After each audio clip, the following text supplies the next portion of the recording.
Pour le complément, si tu crois qu'hier, c'est mieux. Numéro 2. Du ténor. Figaro. Si par hasard la nuit, madame rappelle ding ding et du pas et trois, voilà raison due. Et si ensuite c'est le maître qui veut moi, ding dong et trois bombes, je veux le savoir. Suzanne. Et ainsi les matins, ces chers petits contes, ding ding, il t'expédiait les trois lits. Ding ding dong dong, le diable l'amène à ma porte, et de là en trois bombes. Oh cela, Suzanne, doucement, doucement. Eight. Et de là, et trois bombes, ding ding, écoute! Figaro. Fais vite! End scene. Hello and welcome to Whine and Whine. It's me, your host, with my lovely co-host, as always, Russell Cutting. How you doing, Russell? Hello! I'm pretty good, how are you? Yeah, I'm not so bad, other than a little tired and with a bit of a little sick dog, but she'll do okay. She's had dinner now, so I think it's all over. It's going to be a bit of a mix up of a stream this time, Russ. We're going to do a few different things. Bonjour, Temporal Eddie, Mr. Edward Nightingale himself. I hope you guys are ready to talk about a range of things, because a range of things have been going on in Magic. So we're going to try and cover a few things as we go through today. But before we get on to that, as always, the most important thing, Russell, what are you drinking? What am I drinking? Well, it's Wednesday, which, apropos to nothing, means I'm going to have something fun. I was out at a family house, one of my families, where a lot of my wine is stored, so I pulled out some old stuff. So I pulled out a 2014 Pinot Noir by Penfolds, who I have worked for in the past. So yeah, nice little 9-year-old Pinot Noir. Yeah, how about yourself? Can people hear me out there? I'm not sure that they can, actually. Oh no, hopefully they can hear you. Can people hear me now? Oh god, that's embarrassing. Hopefully I wasn't muted that entire time, but I might have. Whatever, it's fine. So yes, that sounds lovely, Russell. 2014 Penfolds Pinot Noir. I myself am drinking a Matala Shiraz Cabernet, which is part of their, I think, the Langhorne sort of stuff they do. And oh, now we're both good. Okay, thank you, Matt. Okay. Well, in that case, yeah. So this is the one I'm drinking tonight. It's quite tasty, actually. I thought I'd try something that I don't normally have. You know, I like my consistency with wine, but this is quite tasty, really. It's got a bit of that tannin in the aftertaste. And it's quite sweet but full. Yeah, I'm enjoying it. It's a good time. Oh yeah. Well, I mean, winter is upon us, so I'm feeling cozy. Got the scarf out. Got little black and tan floating about before, and don't mind if you do. Well, I don't mind if I do at all. But yeah, plenty on the plate. Where do you feel like starting? Well, okay, so we have a few things to cover today, but I think what we should do is, first of all, we should just tackle this set. It's only 40 cards. I think it's 40 cards, right? Something like that. 50-ish? 40, 50? No, it's a small set. So why don't we just tackle this one nice and quick, and then we can get on to some of the news that's been around. Obviously, people have had a chance to open these cards and maybe play with them in Arena so far. So hopefully everyone's had a chance to give them a run so far already. And we'll just add our 2 cents to the pile and see how we're going. Yeah, I think we can kind of like quickly browse over. I mean, because it's a small set, we can pretty much go through the card, and if there's anything to say about it, we can. I haven't looked. I looked in depth a while ago, and I did get the ones I wanted. All right, well, we'll shout those out when we get to them. So let's start at the start. We'll start with white, and we'll start with, which is actually, I think, legitimately might be the best card in the set, which is Coppercoat Vanguard. Yeah, one of, if not the best, for sure. There's two particularly good human tribal cards in this set. Tribal cards are always few and far between to get the ones you really want. This one is going to be very powerful. So it's a 1 and a white for a 2/2. Each other human you control gets +1/+0 and has Ward 1. Russell, I fucking hate this card. But Yeah, it's really good. awful. It's awful, and like I think supersedes its previous incarnation in the human deck, which was like the changeling that was Yep. Azorius color. Like, it's just Mariner. like Yeah. cool. Have an upgrade, or if you really want, have 4 more. Like, yeah, it's yep, very good. So it's a Extremely combination of a annoying. density effect, but also the Ward 1 is really fucked. Yeah, I mean, like, thankfully it's each other, so like, I guess you waste your first removal spell on this one. Ward 1, surprisingly annoying. You wouldn't think so, but any tax is a tax. Yeah, I mean, it's a very similar effect to Thalia, but then it's also... I mean, it doesn't cost more to kill this creature in particular, so Yeah. that's not as much of an issue in that case, but you are pretty locked in on killing this thing first most of the time. Luckily, it doesn't bump the defense, so, things like a Wrath or something like that will do okay. But I think, well, like the damage Wraths, the red ones. I would say, though, I don't like these non-interactive abilities, but that's what they're going for. I'm sure if you're playing with this card, it's going to feel fucking brilliant. So, good for you guys, I guess, who are going to cast it and beat me a bunch with this card. But I'm not going to enjoy it too much, I will say, from my vantage point. Look, I mean, humans has kind of dipped back down to a tier 2 deck, so like giving it bump 1 isn't too bad. And 2, thankfully, this is like, when it comes to the alternate Aftermath set, which is all over the shop, because they kind of like have done the different border and art to whatever set it kind of relates to. This one's from Ikoria, so it got a sick like comic book art style. So Yeah, I really like the Ikoria alternate art sort of illustrations. They're really cool. And yeah, I mean, it's one of those things like it might help in Modern. It certainly will help in Pioneer, and it's probably powerful enough to get played in Standard. There's enough stuff at this point, so that's going to be interesting. Also, hello to Blaze Dugan, who just shouted out in the chat. How you doing, my man?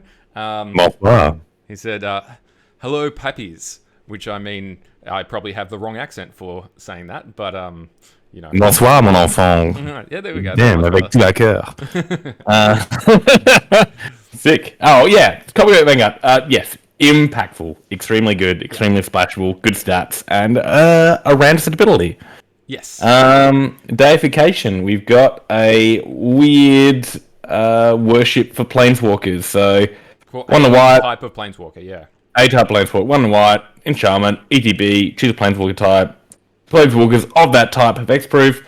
And then as long as you control a creature of damage dealt to a planeswalker, you control the chosen type.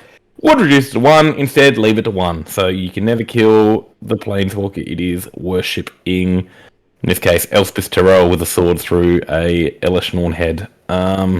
Yes. Someone will like this, I'm sure. You don't like it? I think this is really good. I said someone will like it. You can. Yeah, that can be you. Look, it's for one deck and one deck only, and also every Commander player ever. But constructed. Just Sparkling Thunder in the chat. How you doing? How often is habeas corpus used? How long is habeas corpus used? I think that is something from the Roman Empire, and my brain is leaking out my ears today, so I'm so sorry. But I'll leave that to Russell to answer to. 1 second. Okay. I'll so check the the deck this goes in is the Gideon deck. So the Gideon deck has had, a couple of times mucking around with playability. Essentially, Gideon that says that as long as you control a Gideon, you can't lose the game. Plus this becomes a bit of a wombo combo. You can no longer lose. So you can't ever kill a Gideon, and you can't. So you'd have to remove the deification and then get them to 0 Gideons, and then you can win. It's when EFF damage is dealt to all players. What is EFF? I don't know. F damage. Oh man. Okay, so yeah, so that's the deck this goes in. If you want it to go in a deck, it might just go well with things which it just happen to be good. Like maybe you just name Chandra or something like that, and then you can always do the spell split thing, the +1 with it once you've invested the 6 mana later on. But yeah, that's really what it's for. It's a very cool card in a manner of speaking. I think it might lead to some frustrating game states if it's too good. But in the past, that deck's always been at best tier 2, so it's probably more fun than annoying. And yeah, it's cool design. I like it. Sick. All right. Annex, good boy. Sup, the snubby. 3 white, 2/5 Vig. When it hits a player, return target artifact or enchantment card from your graveyard to the battlefield. It's a dinosaur. I like dinosaurs. Cool. Has a Moving right powerful along. effect. It's cool. Moving right along. Yeah. I'm done. Metropolis I Reformer. like it. He's so cute. The end. Alright. Metropolis Reformer, so another 3-mana angel, which I in the last set review I said I don't like these, but it is quite good. Flying Vigilance 2/3 for 2 and a white. You have hexproof, so the player is hexproof, and when it's dealt damage, you gain that much life. I don't know how useful this is, but it's going to be a cool card for the people who want it. We've seen this effect before. I think it was Aegis something. It was one of the enchantment creatures from Theros. I think Born of the Gods specifically might have been where it was from. Aegis is something, yeah. And then there's also like True Believer and Onslaught for a real callback. Yeah, for a real callback. So that the effect has existed before, and it's been, it depends on the format. I think in that Theros format, there was a very good burn deck. So having something that you needed to kill before you could start targeting the opponent was actually relevant. We might see that again if we get, my wish, which is to have a really good burn deck. But it's a nice little toolbox card, and I'm sure that people who are sick of being made to sacrifice permanents, being thought seized, all those sort of things will love this card. So, yeah, nice little White something angels is Celestia Angels, white green angels is already like Pioneer playable, and it's very good in Pioneer. This will go in that, and I'll hate it because it is awful. It does all that shit that deck wants. So. Yeah, I think it's not quite as good as the one from the last set, the Metropolis Reformer. No, that's this one. What was the last one? It was the one from the Kaladesh one. I can't remember what it is. It's 3/3. But anyway. Yeah, I don't know. All right. Okay. Can we skip Spark Rupture for now? Okay. I'm going to leave that for your lore corner. Sure. It is almost playable, but we'll talk about it. Yeah, we can talk about it. Tazri has lots of words that all say play this in Commander, I think. Yeah. It's for activated ability dock deck. You can play 5 color. That's pretty cool. I'm not particularly interested in it, but it's for the people. No, I just want to again push this set is very limited. It is being printed to standard as a supplement and is legal in all standard and back, but so many of these cards just read Commander reprint or play me in Commander, and that's fine. But well, hopefully for the people who are interested in constructed, the standard playability of these cards isn't gonna float most of the value in the packs. So the Commander value is going to float most of the value in the packs, and for the Commander players, hopefully these reprints and additional effects of a certain type are gonna help some of those costs go down as well as give them more tools. So hopefully it's one of those sets where, because the Commander stuff's pretty pushed, we don't end up having this issue with the card prices in the end. But I am still a little bit worried about supply, because I don't know how many of these packs are going to get opened. But we'll have to see. Yeah. We'll have to wait and see. Yeah. I literally purchased all of my cards that I wanted from this set this weekend, because I'm not sure if there'll be a secondary market. But that's a whole nother wrinkle. Yeah. Yep. All right, on to blue. Blue. Filter out. 1 blue. Instant. Return all non-creature, non-land permanents to owner's hand. This is worse than it looks, but I still like it. It's an instant. Yep. I like this card in the sense that I like the text, but yep. I don't think it's going to be good. But it's cool. I like it. It's cool. I wish it was blue. Sure. Yeah. I mean, that'd be very pushed. They'd probably have to make it a sorcery, but potentially. You can just make this busted in Vintage. That's fine. That doesn't bother me. So, yeah, I think it would only be busted in Vintage and be potentially a playable tool in Pioneer, maybe so far back as Modern, but even then, not that much, because Magic today is so centered around creatures and lands. Yeah, absolutely. Blaziken says, from Pat, I'm assuming that's where you bought your cards, Russell, and then yes, that's also where Blaziken got their cards. Good. Blaziken, you're a very smart individual. Your wisdom is known. You are able to remove many coloured permanents and also purchase from the right places. Yes, yeah. That's also where I got my cards. So I did the same thing. Yes, we are sponsored by, but also support rapidly. Anywho, yeah, filter out. I would have liked it to be one less, but it's cool. I hate any and all of this Ikoria art, and I dread / loathe that we're going back to it and we're gonna have to deal with these stupid coin cards. Do you mean Ixalan? Whatever it is. Excellent in Ikoria. Fuck, and Kaldheim versus Kaladesh. Like, god damn it, guys! Stop it! Just These be good, stupid, man. That sounds these like a skill fucking area. planes. These fucking planes that sound exactly the same to me. And like, I am a lore-focused person, and I can't remember the fucking planes. They're like, oh yes, Ikoria versus Ixalan, Kaladesh versus Kaldheim. I'm like, anywho. I think you're getting old. That's fine. I am getting old, and that's okay. Do you want to talk about Talarian Contempt? Yeah, shit. Okay, moving on. It's a Parallax Wave, but not good. Yeah. It wants to be good, but it's not. Again, it reads better than it is, much like Filter Out. Training Grounds, reprint for Commander. I'm very salty I didn't sell my original Zendikar ones, although they do seem to be holding value still, so that's Rise okay. the Eldrazi ones, yeah. Whatever. Well, the Rise Eldrazi? Okay. Yeah, it was Rise. I've got mine still as well. Yeah, cool reprint. Hopefully it helps people out getting the card.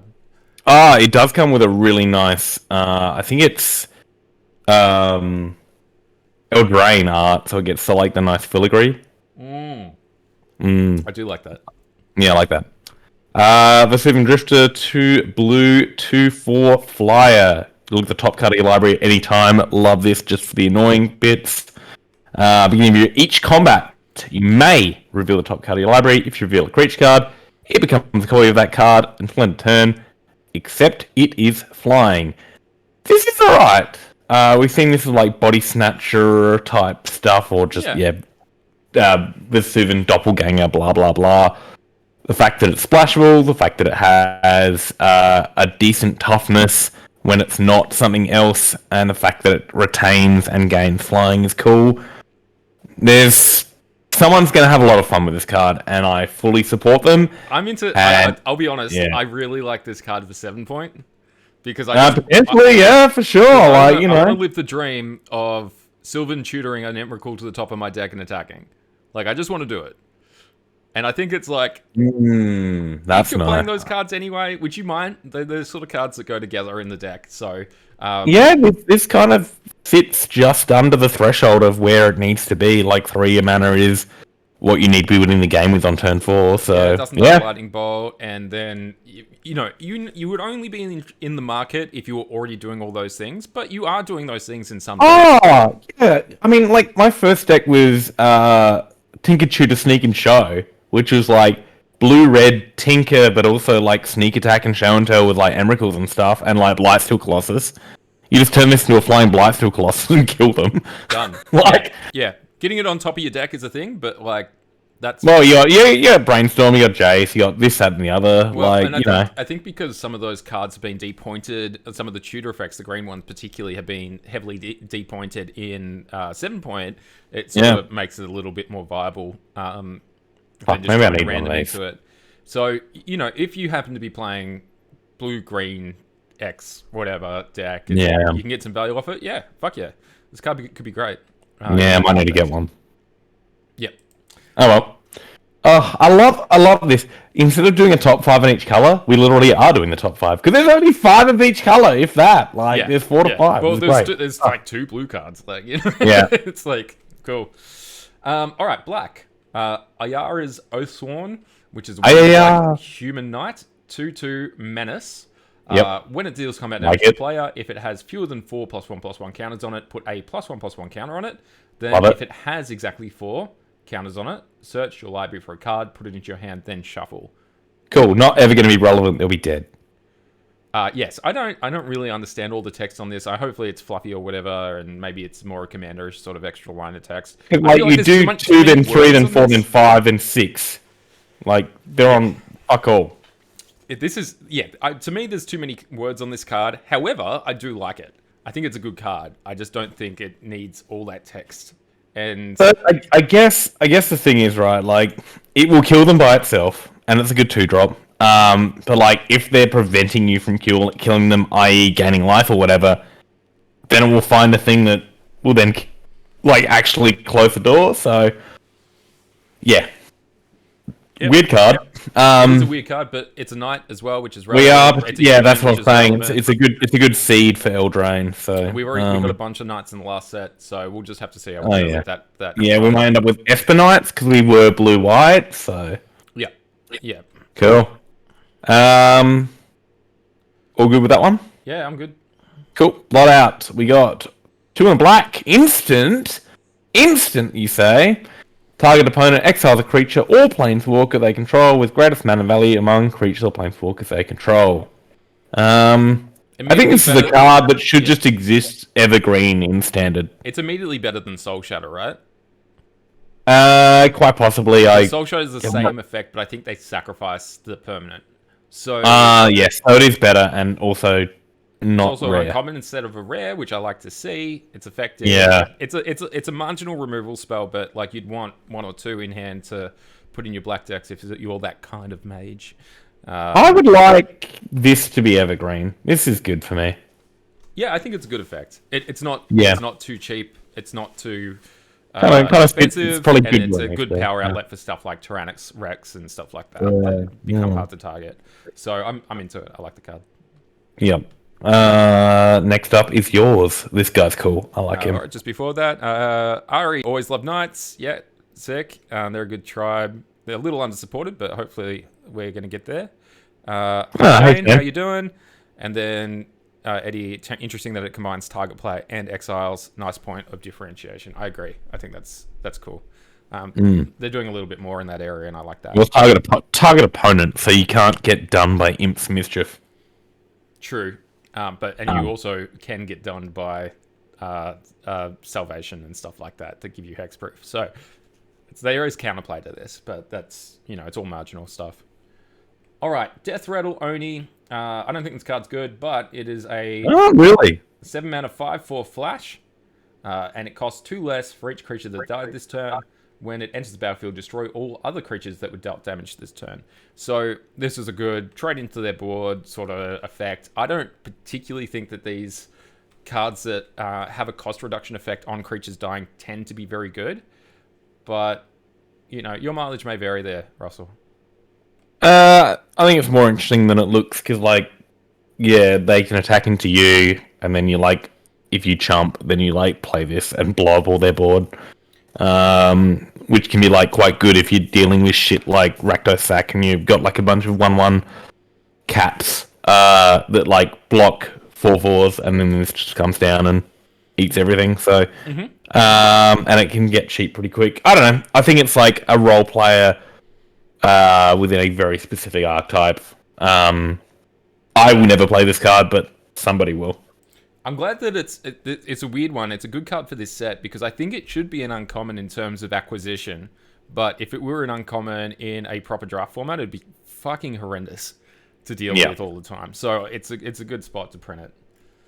Yeah, this weird ancillary thing, which I may talk about it in a more existential kind of holistic sense a bit later. It's cool because you can just make these cards that are extremely niche, because these days I would rather they make a good draft environment, and there's a lot of cards in here that is these would be fucked in a draft environment, so I'm glad that there never will be. But yeah, it's kind of fun.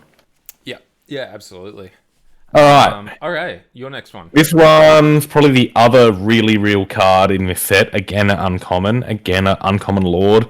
Markov Baron, 2 black, 2/2 Vampire Noble, Convoke, Lifelink, other vampires you control get ++1, and Madness, 2 and a black. Lots of good words for Vampire Tribal. Very good even if you don't convoke it, but it just has all this gravy on top. The Convoke and Madness being those extra keywords. Just stapled onto this for almost no reason, but I like that both of them are there. Yep. So. Yep. Yeah, me too. I think that this card is certainly one of the sub-themes they keep coming back to with vampires, and we've never had a real payoff for it. We've had some madness stuff, which has been fine, but now that we've got all these blood tokens floating around, it's worth mentioning that all the good blood token makers are vampires. I think it does synergize really well there. Yeah. That's a slow burn. I had not actually considered that. My brain was just going back to the recent Innistrad set, Crimson Vow, whatever, where there was that like Aquamora reprint as a vampire, the one on a red 1/3, you can discard a card +2/-2. Yeah, that's And it's just like this rocks with that, and like Convoke Madness rocks as well. Well, And it's the just one like, card that I really want to point out is a vampire, because I think we forget it's a vampire because it never gets played in a tribal deck, is Blood Tithe Harvester. oh shit, that's the card. That's a vampire, And right? So that's one of the best 2 oh, creatures and you just ever get to printed. draw 2 off of it now. Basically, yeah. Oh, So damn yeah, it. So it does well with that. It does well with Yeah. Innate, and it does well with Vidalaran. Yeah, I mean, Blood So- Tithe Harvester has been a fringe playable for a long time. It really needed a boost to like make it a little bit better. Yeah, I think we needed some payoffs in that deck for Madnessing, which were a bit more powerful, because I think it's a conditional ability, yada yada yada, and this one is very good. So I'm in on this card. Yeah, fuck. That's actually this. I think maybe even pushes Pioneer Vampires to a point of discussion at some point. Yeah, we should look at the deck. Just I mean, it's like, in by black the way, already. It's by the already a way, black deck, right? So did not consider Blood Tithe Harvester at all because I completely forgot that it was like, oh my god, it's just right there. Okay.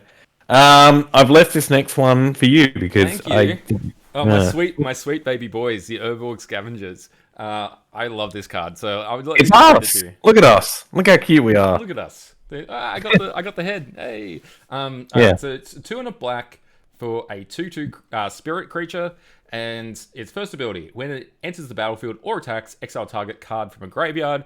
Put a +1/+1 counter on Urborg Scavengers. I'm just going to stop there for a second. I've seen people misinterpret this a lot of times. This is any card. So this ability is countered if the card gets removed or there is no target, but you do not have to remove any sort of creature or anything like that. It's not a specific thing. It's any card. So it's going to get the +1/+1 counters for getting any card out of a bin. Second ability Quite good. is the Soul Flare effect. So when so it has flying as long as a card exiled with it has flying, and the same is true for First Strike, Double Strike, Death Touch, Haste, Hexproof, Indestructible, Lifelink, Menace, Reach, Trample, and Vigilance.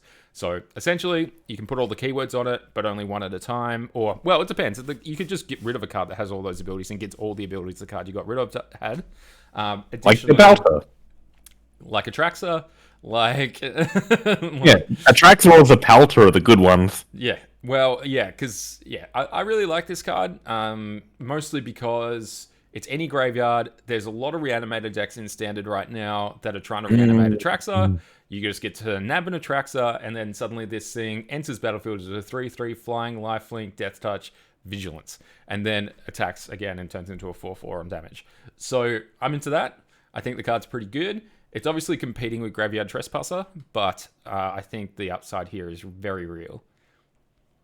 I think like this has some real like potential in the fact that it's the Graveyard Trespasser that you get to run in your combo deck. The fact that it like enables its own combinations and at the same time is a hate piece against opposing graveyard interactions is just gravy, because just like, and also like, yeah, Graveyard Trespasser, you had to be hitting creature cards to get that benefit, whereas this is always going to be getting a slight buff no matter what you do. So on rate, it's fine, 3/3 for 3 that like nabs a card, decent. And then like the fact that it can just eat up some abilities if your opponent's playing, a flyer, then it's a 3/3 flyer. Your opponent's playing a Traxxas, like you said. I imagine this is a complete mirror breaker in the red-black Reanimator standard deck mirror. It absolutely blows that deck open, but I think it like unlocks. Well, it goes into the Pioneer quote unquote self-lay deck, which I've seen floating around. Like it adds to a combo deck, while also being a hate piece for non-combo decks. So yeah, I think it's a pretty cool card. I think story time. I played a Neoform Soulflayer Urborg Scavengers deck last night in the league, just to give it a go. It felt really good. I think it's quite good there, right? Yeah, being able to play. So what I did for anyone who's interested is I played the Striped River Wonder, which is a cycling 5/5. So it cycles for blue, and it's a 5/5 hexproof for 7. And you can cycle that and then land this as a 3-mana 3/3 hexproof, and then it's kind of free to eat your Atraxa whenever, and it's never going to get targeted. So Yeah, I found that That's really funny. helpful. That's very funny. I like that a lot. Yeah. So getting it to enter with hexproof, which you can in Pioneer pretty reliably, because you just replace all your considers with Strike Riverwinders and you're good to go. And you're playing Soulflayer as well, so it's actually good for Yeah, that. shit. So it can't get removed before you neoform it. Yeah, I found it really good. So I'll keep working on that deck. I think the numbers are going to go up and down as I keep working on it, but yeah, I like it, and I think it's got some real standard application too. That excites me, and they're just such a cute little boy. They are very adorable. The Dominaria stained glass art is even more adorable, but like Actually, really don't like that art style. I got the traditional Okay. ones on this one. Yeah. well, this one's cute, and you can get it in extended art, so be happy. I did not do that. Okay. Yeah, this works out well in red because you get the cards you want to talk about, and I get the dumb ones. Yay. So, two in a red. We don't have to talk about all of them. Shut up. I want to talk about this one because of the text. It just annoys me. All right. Actually, all the text of these annoy me, so I want to talk about them. Arnie Metalbrow, 2 in a red, 3/3. Whenever a creature you control attacks or a creature enters the battlefield under your control attacking, you may pay 1 in a red. If you do, you may put a creature card with mana value less than that creature's mana value from your hand to the battlefield tapped and attacking. Jesus Christ! Yeah. What the? Other than having a grammatical error in it, it's way too much text. Oh god, you can vaguely understand what this card does, but oh god, oh fuck. Yeah, it goes down the chain. Very cute. Why did you have to make this? Thank you. Next card, please. All right. Okay, so this is one of the cards I really like, and Yeah, this one's great. I love it. it's just a really good rate. So anyway, okay, so Colligan Warmonger, it's 2 in a red for a 3/2 haste, Ogre Warrior. So obviously we're from what plane are we on? Tarkia at the moment. For this one. So yeah, be Tarkia for Colligan. Yeah. So whenever Colligan Warmonger attacks, look at the top 6 cards of your library. You may reveal a dragon card from among them and put it into your hand. Put the rest on the bottom of your library in a random order. So just a 3-mana 3/2 haste, and then you get to draw a card most of the time if you're constructing your deck for it. Seems good. Yep. Unlocks dragon synergies, which is sometimes needed, and is very good on rate. Yep, the rate's good. 3-mana 3/2 haste is nothing to sneeze at. It's not a card we get often, and it's not playable on its own. But if you're drawing a card as well, because it doesn't even need to do damage. It's only a on real attack. card if it draws a card, right? Yeah, like you're way up. if you draw a Way card up even if you once, do that. you're so happy. Yeah. So yeah, I'm really big on that. The rate's really good. I don't know how to play it yet. I don't have a deck for it to go in, but I really like the text. I think it'll find home. And I love the flavor text is also gas. Conflict is constant. Only the enemies change. Okay, Edgelord. Yeah, shut up. Fuck off. He's a warmonger. He is a warmonger. Plug and Nasiri. Fuck this name. Plug is gas. Nasiri is garbage. 3 red 5/4. Ogre Efreet, because it's a pair up. Yay. It's an Give your Ogre. upkeep. Each player exiles cards from the top of their library until they exile an online card. An opponent choose an online card exiled this way. You may cast up to 2 spells from among the other cards exiled this way without paying their mana cost. This card really only works in 3 or more player games. Yes. Why the fuck am I getting it in a standard ancillary product? Frankly, I don't give a damn. Because Commander. Next. Yep. Thank you for leaving me this one, but I think you could equally talk about this one. I know, but I know you wanted it. Dude, okay. For those not in the know, possibly my favorite card of all time to play is Gamble. Same, what up? Because there's like nothing more I like to do than spend a card to lose the game. And this gives me that effect, except, a little different. So, okay, it's 1 in a red for a sorcery. Search your library for an artifact card, reveal it, put it into your hand, shuffle, then discard a card at random. If an artifact card was discarded this way, Reckless Handling deals 2 damage to each opponent. So, we're going to gamble for an artifact. So, it's an additional gamble effect. If you're reanimating artifacts, it's real good. If you just want artifacts, this is real good. If you just want to have fun, this is real good. And in a lot of other contexts, it's probably pretty bad. But I like it. Yeah, I bought like 12 of different you bought art. so many of this fucking card. Yeah, I also have a weakness for gamble and artifacts. Yes, and you do. I think you'll probably play this card more than me, I would assume. Probably. But yeah, it's a fun one. Sick. Green. Green. Animus Might. 2 green. Sork. Cost 2 less if it targets a legendary creature you control. Alright. Target creature control deals damage equal to twice its power. Target creature or planeswalker you don't control. Punch effect. Punch effects are good. Legends. In the current state of design, which seems to be a little bit more commander-centric focused, i.e. has a shitload of legendary creatures. You are looking at a 1 mana punch times 2. It may be played despite the fact that I hate it. Yeah, I don't want to talk about this card, so... Yeah, and that's it. That's all I got. Cool. I don't want to talk about the next card either. Do you want to talk about it? I like that one. That was kind of fun. Talk about it. No, it's good for Commander. It costs a lot. It's kind of cute, but you can, 4 mana tap to 4 mana enchantment on a legendary creature gets ward 2, and then tap add 5 mana in any combination of colors. Spends mana on any cast spell, so like it's a weird ramp strat. So I don't know. Yeah, have it fine, I guess. You can have Nissa. It's fine.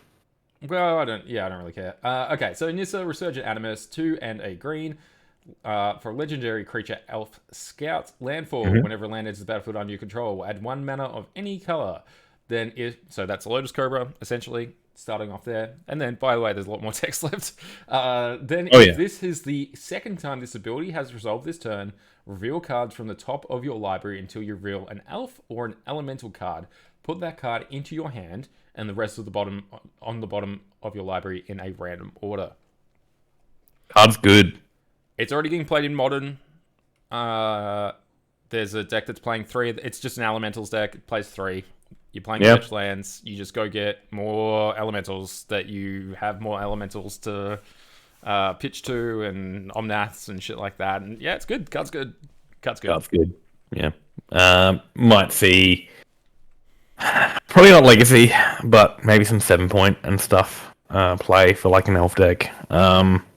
Yeah, I'm interested in the Elf side. The Elf side's kind of cool, but it's certainly huge in the Modern Elementals deck. That deck's already tier 1, so... Yeah, this one's good. It's probably, again, one of the top tier cards of this set, so... I don't know how playable it is in the wrong context. Like, it needs to be in the right context, where you have fetches and stuff, but once you've got them, we're on. Yeah, it's very built to order, for sure, so... Open the way. Ugh. Can move. Yeah, I want to talk about my boy. Yeah, I'd rather talk about my boy. You talk about your boy, I'm going to take my dog for a pee. Alright. The dog's going for a pee, so talk about the Tranquil Thrallback, who is a 2 and a green dinosaur 3/3. Dinosaurs are great. Thrallbacks are great. Like a Spinosaurus, except they're kind of chilling. And when ETBs, you can pay green up to 3 times. When you do, or when you pay this cost, either 1 or more times, choose up to that 1 or more. So 3 mana for a 3/3, 4 mana for a 3/3. One ability of these, 5 mana for a 3/3 and 2 of them, or 6 mana for all 3. I guess you can, 1 or more times. Up to that many. I guess you can double down if you need to, like, double shatter, which is cool. Double naturalize. So, destroy target artifact enchantment, exile target player's graveyard, or gain 4 life. So it's got a weird kicker clause with multiple abilities. Yeah, 3/3. I mean, Dinosaur is a tribe that will technically be supported when we revisit Ixalan sooner rather than later. These are all 3 very good abilities, which, can be hate or good. Gaining 4 life each time, I suppose. If it is something you can just pay multiple green each time to gain 4 life for each green, you're going to... Does it allow us to choose? Yeah, that's what I'm thinking, Eddie. Up to 3 times. When you pay this cost 1 or more times, choose up to that many. Yeah, you can do the same thing. Yeah. Shane and Eddie don't think so. It doesn't say you can only choose... Oh, no, they're right. Choose up to that many. Okay. So it's got the primo. Right. Yeah. Unless we find out otherwise, I think they're right, actually. That's not how I read it. I thought it was this. I'm just rereading the card, and I'm like, what's going on here? Sweet. Still a good boy. Undercity Upheaval. Just remember, Undergrowth is always a trap. Yeah, basically. It'd be Yep. nice to get a good Undergrowth card once. It is literally impossible. Unless it's on a creature. Yep. Yeah, because you can't have a thing that cares about creatures that's not a creature. Because it just fucks the math every time. Cheers. It's a bad card. Alright, moving on. Alright. Calyx, Guided by Fate. Good one. 1 green white for a legendary enchantment creature human druid. Yeah, they almost ran out of space on that one, I think. It is a 2/2. It has Constellation. When Calyx or another enchantment enters the battlefield under your control, put a +1/+1 counter on target creature. So it's entering the 3/3 most of the time, unless you've got something else. And then the second ability, whenever it or an enchanted creature you control deals combat damage to a player, you may create a token that's a copy of a non-legendary enchantment you control. Do this only once each turn. Good card. Yeah, I guess. It feels really commandery to me. I think this one's standard. I mean, you've got Sure, like yeah. the Elvish Visionary Dog. Yep. Yeah, that makes sense. But it's not enchantment creature, it's enchanted creature. Whenever Create a Calyx token of or copy an this non-legendary enchantment. No, You copy whenever the dog. Calyx or an enchanted creature you control deals combat damage. Oh, sure. So you need some enchanted creature. Right. So yeah, but Calyx can do it. But Calyx can do it, but yeah, it's not other enchantment creatures, it's enchanted creatures, so they haven't... yeah, but there's lots of enchantment creatures that you can then enchant. Sure. Nice, yeah. There's certainly a build-around aspect around this one, but Yeah. we saw white-green enchantments based around runes from Kaldheim. Yeah, we might get the stuff. Like, this one's waiting for the right cards to surround it, but they sure could exist. Literally, there's a Pioneer deck here, white-green enchantments with enchantment creatures and the runes from Kaldheim. Yeah. I don't think it's playable there, but that's just me. Okay. I think this card is a role player and may instigate a deck. Sure, yeah. And That's fair enough. I believe you in the standard sense, yeah. And the fact that it's like relatively well costed and like generically powerful, I think it's got a shot. Sure, yeah, for sure. Cool. All right, next one's for you, bud. Yeah, I don't want to talk about this one. I want to talk about Cosmic Rebirth. Well, let's talk about Cosmic Rebirth. 1 green dub, instant. Choose target permanent card in your graveyard. If it costs 3 or less, put it in the battlefield. If you don't, put it into your hand. Gain 3 life. This is a fun little unearth variant type thing, except it hits all permanents. So, yeah, good for reanimating artifacts, creatures, enchantments, lands, planeswalkers, etc. Planeswalkers, battles. And at the very battles now. That's a type. And at the very worst, it's a slightly more costed regrowth that is an instant and gains 3 life. Well, not quite regrowth, but pretty close. Yeah, I think that's really good. Recollect is the card I'm thinking of. I think. Yep. This one's good. Yeah. I think this. Yeah, it's nice. Yeah, some shops. Yeah. Well, we're gonna sit and wait for people to break it. I think I already saw like a little tile on YouTube for an aspiring Spike video using this, and I won't be shocked to see more creators just making decks with this as something that adds something to a deck. Yeah, pretty cool. Right. Delta. Meh. New Benalia's Light. Yeah, I'll just cover it. It's pretty quick to cover. So it's 1 green, white for a 2/2 human knight, vigilance, trample, lifelink. Once during each of your turns, you may cast an aura or equipment spell from your graveyard. Again, this would go in the Calyx deck. You pointing out that it might be a standard thing makes me think that this might be more playable, because they certainly could get played together. That would make a lot of sense. Look, without it being in standard, I probably don't see it, but it's nice. It's a nice card. It's fine. A lot of cardboard on a lot of cardboard. So yeah, that tends to be what's good these days. So yeah. Nay. Piece of Victorious Dead looks commandery. I'm not super into it. I'm more into the Goldforge Soptrix. So Go for that. yep.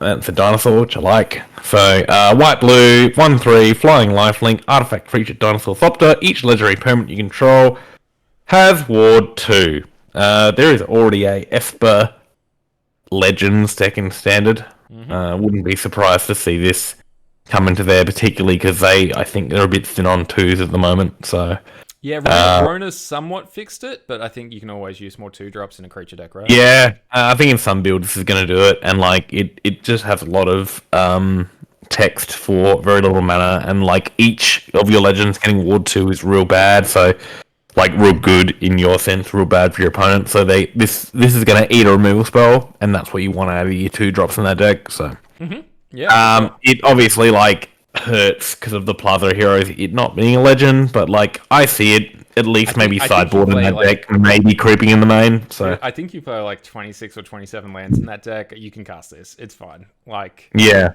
I mean, because yeah, you have all the there's- ability lands, you end up playing just heaps and heaps of lands. So it's fine. I think with all the channel lands is what I was trying to say there. Yeah, playable for sure. yeah, Shane, there's Audacity, which is very good. Yeah, it's not enough by itself, but it is a good start. Next up, another one of your favorite humans. Another human lord. Great. He's the other good one. Yeah. Yes, I've won the lottery. All the cards I'm going to lose to. All right. So Jarina Dauntless General, who I believe is the daughter of the last general we got from Ikoria. General Kudrow. She is Jarana Kudrow. Yeah, cool. So white and black for a 2/2 legendary creature human soldier.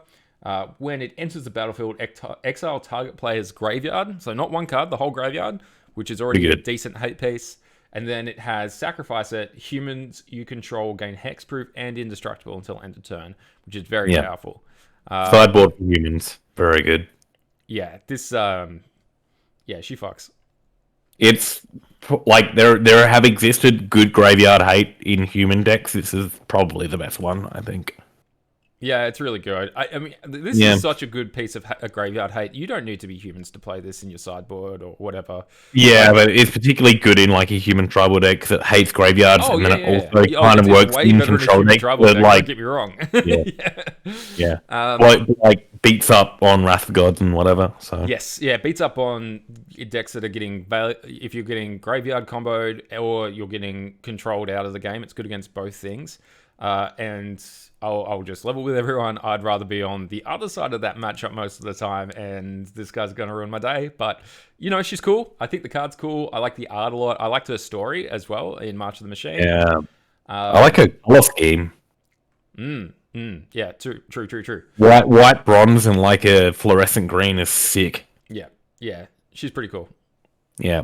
In the story, she's just like extremely pragmatic as well, which is fucked. Yeah. I like it. She may not get to be general for much longer. She's dauntless. She is dauntless. Do you want to talk about Joriel, or are you gonna... Joriel, I think, is the buy box promo from memory. And I don't know. I don't see this seeing much play. So, I like the character. I think this fits in relatively well with. I love the art. I love the art. The art is dope. Yeah, the art's amazing. I'm actually a little disappointed it's not playable because the art's so cool.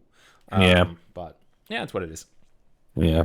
Kenris Royal Funeral, 2 white black enchantment. Oh, legendary enchantment, sure. When ETBs, exile 2 legendary creature cards from your graveyard, draw X cards, lose X life, X the greatest mana value among cards exiled this way. Legendary spells you cast cost 1 less for each card exiled with the Kenris Royal Funeral. We have an Esper legendary creature legends deck in Standard. This may end up in that. I think the fact that you draw X cards equal to mana value is probably going to make this pretty playable. Like, seems this very is like strong. a 4 mana, you exile a Rafine, and it's like you draw 3, and then everything costs 3 less. Oh, 2 less. 2 less. Yeah. 2 less. My bad. Look, that's insane. So yeah, I'm into this card, and that's not the total upside. That's just a very regular way to curve out in that deck. Is you go Rafine on 3, they have to answer it, otherwise they're pretty screwed. So you go, all right, well in that case, Funeral, draw 3. Everything else is cheap for the rest of the game. Yep. Yeah, it's not too bad, that one. All right. Cure. Do you want to? Uh, I'm not interested in Cura. I will talk about Nahiri though.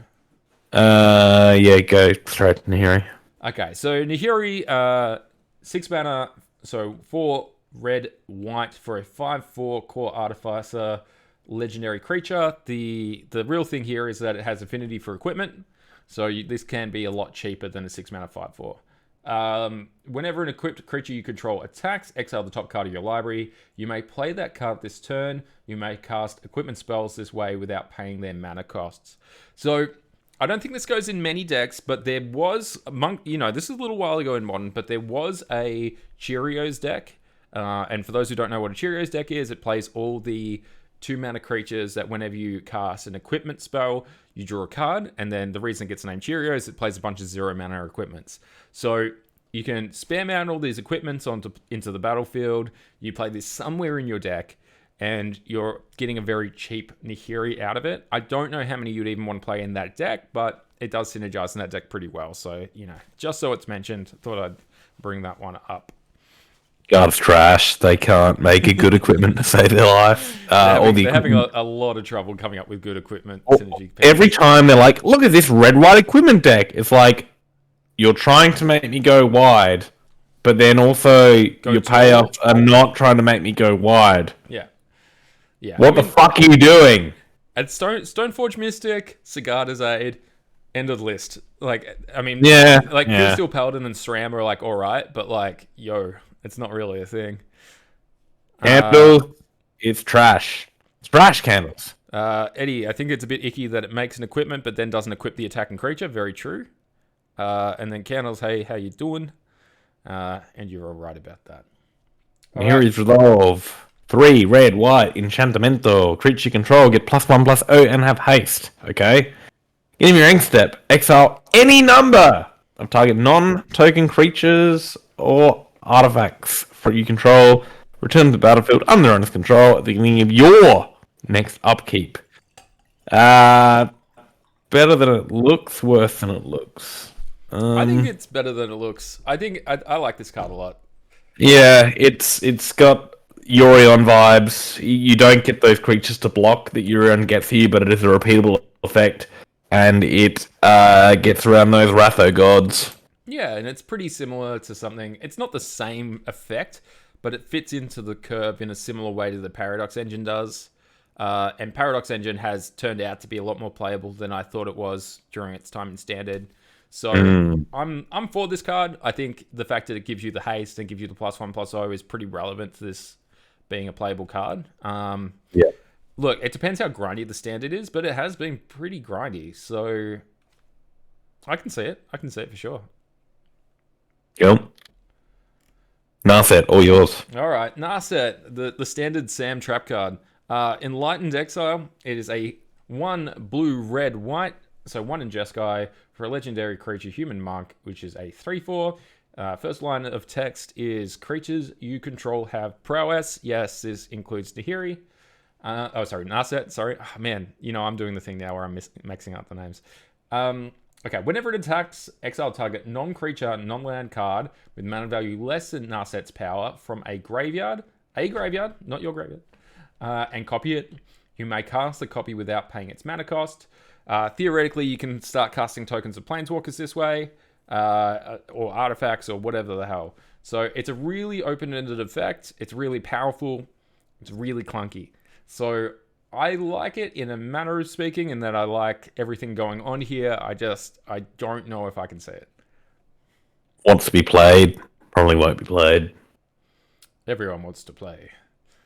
Mm-hmm. Okay, next. Nashi, Moon's Legacy.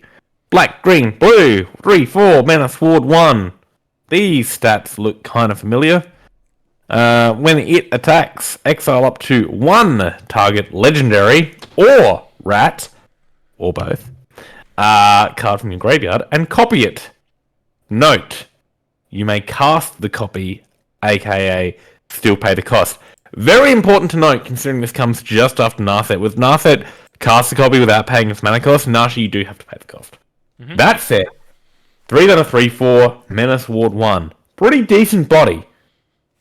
The exile is up to, so you don't have to do it unless you're getting paid off. Catch it, Ed. And Catch it, Ed. Sorry. bye, Ed. Love you. I think this card's cool. I like this one a lot. I think and you're particularly cool, if you are going to remain around the commander-centric, legendary creature-focused design that Wizards seem so enamored with at the moment.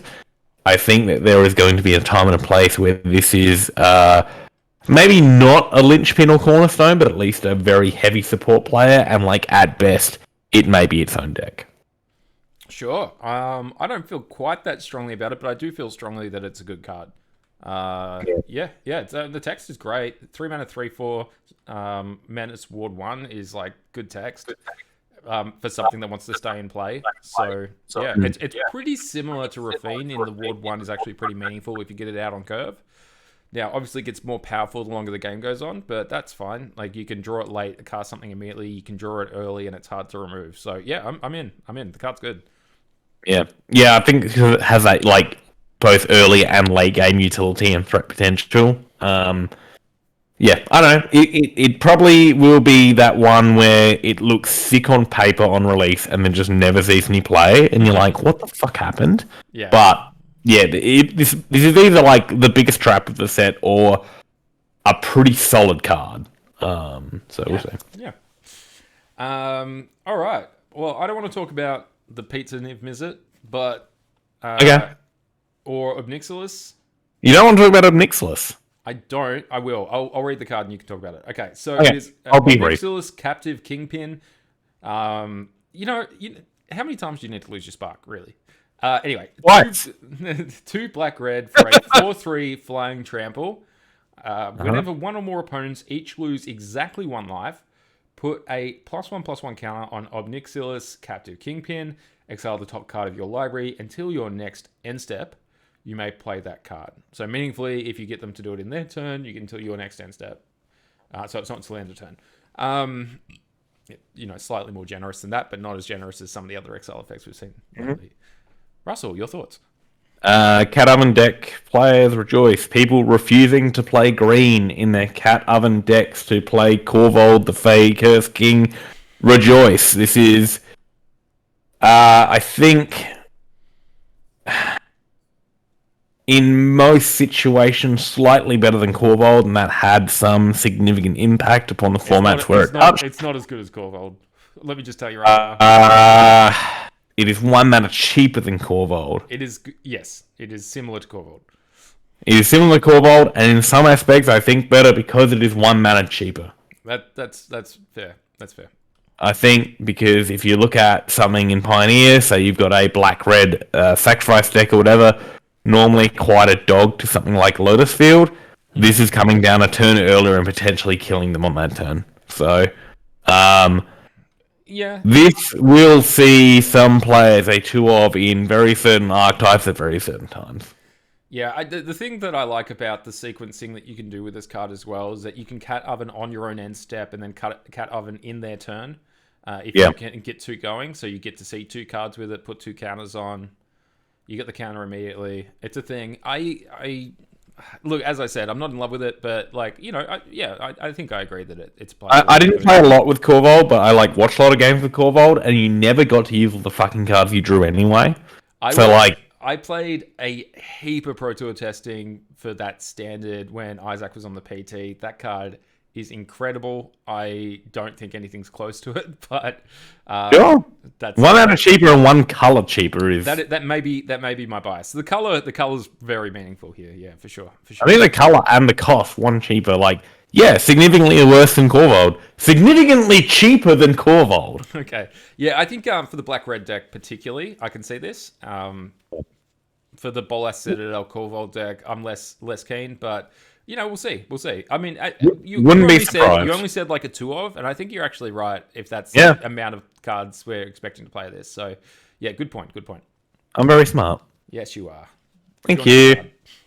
Peter Nalar, Count Console, a revival, red-white, 2/3.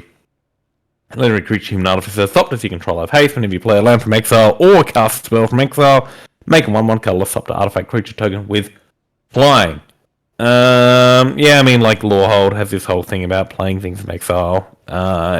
Different plane. Yeah, weird role player. Um, maybe someone might play this card. Someone will enjoy it. Yeah, yeah, Next, good. Yep, good for you if you like it. Okay, let's do rebuild the city. So we yeah, have I like 3 black, red, green for a sorcery. Choose target land, create 3 tokens that are copies of it, except they're 3/3 creatures in addition to their other types, and they have vigilance and menace. So 6 mana, rep 3, they become creatures. Meaningfully, they can die, so that is a thing. But this is it's a very powerful card. I don't know where I'm going to Mm, play it, if I'm going to play it, or anything, but the power level's here. yeah, EDH players will love it for reasons. Yeah, maybe a Thespian stage thing, but probably not. I think it seems overkill. Yeah, it could be a Valakut thing. I'm not really sure. I think this could just be a like we're getting all the way up to a lot of mana in our deck, and this is like just going to provide a board presence. It's 9 power for 6 mana as well as 3 lands. It's not the rate's pretty good.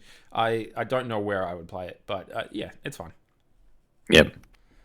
Oh, Rocco is very EDHful. I don't really care about it. yep, Samut, I think, is completely superseded by the red uncommon, the dragon guy. yep.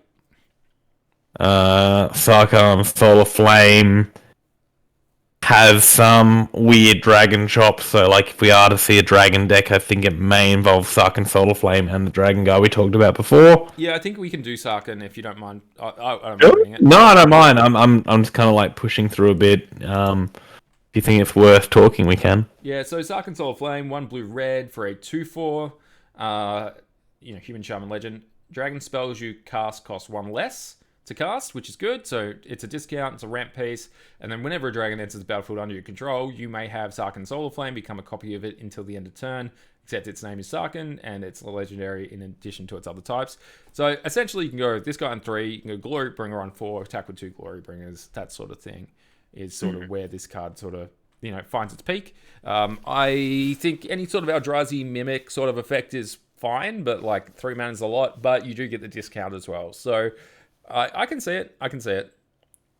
Good point by young Shangri-La. But with Pia, your Ren's Resolve / Reckless Impulse does some fun stuff. Yep, I noted. I had thought about that. I love those cards. I still don't see it, but maybe if the mana gets good in the next set, we could see that. That would be cool if the mana improves a little bit for those lower curve decks. Sagata, Font of Blessings. Here's something obnoxious. 2 green, white, 4/4, flying. Other permanents you control of hexproof. You may look at the top card of your library at any time. You may cast angel and human spells from the top of your library. There is a Selesnya angel deck. Shit. Yes, yeah, this card's good. This card's real good. Alright. Yeah. Alright. Tyvar? You like Tyvar? Nope. Okay. You want Khan? your I like board? Khan. Yeah, that can be yours. Tyvar's fine. I'm sure someone will like it. Khan, 5 mana, X star, whatever. Power and toughness equal to the greatest mana value among artifacts you control. It, of course, counts itself. So it's a minimum 5/5 for 5, which is fine, but, nothing to write home about. But fine. Your upkeep, add colorless for each artifact you control. The mana can't be spent to cast on artifact spells, which is very canny. Power Stony. Till in turn, you don't lose this mana as steps and phases end. Can still use it for abilities. You can use it for more artifacts to pump it up. I've speculated on this card. I think the 7 point, I think it's pretty good there for a number of reasons. There may be a deck we have seen prototype from the Brothers War, which this certainly will slot into helping you go from playing the prototype to playing it for the full cost, and then it will enlarge itself. And there are another, number of other things like Cityscape Leveler. So if you play this and then ram to Cityscape Leveler, then you get to play it and attacks an 8/8, which is no joke. So yeah, when the came out, we saw some of these hyper ramp Blue red decks. blue red decks, particularly with the skittering something. Wait. Oh, what was it? Yeah. It's the red one, the red myth. Yeah. I got it in my head. It makes 2 copies of itself when it Like enters. Skittering Legion or something. I don't know. Yeah, something like that. I don't know. Anyway, I can see this in standard. Those decks need a bit of a power boost, so hopefully this helps. The curve works out pretty good because you can go Skittering Battalion, I reckon it is. Battalion. That makes sense. So you can go like Stern Lesson on 3, this on 4, 8, 9 drop on 5, and it's like off to the races. We're good to go. So Yeah. Yeah, I like it. I'm a big fan. Are you gonna play it in Highlander? Yes. Okay. At least test it. Cool. I think so. Like in Highlander, my recent ethos towards mud, so mono brown or mono artifact decks, has been towards reducing the average converted mana cost among cards I control, because the format has become very combat focused with the initiative mechanic.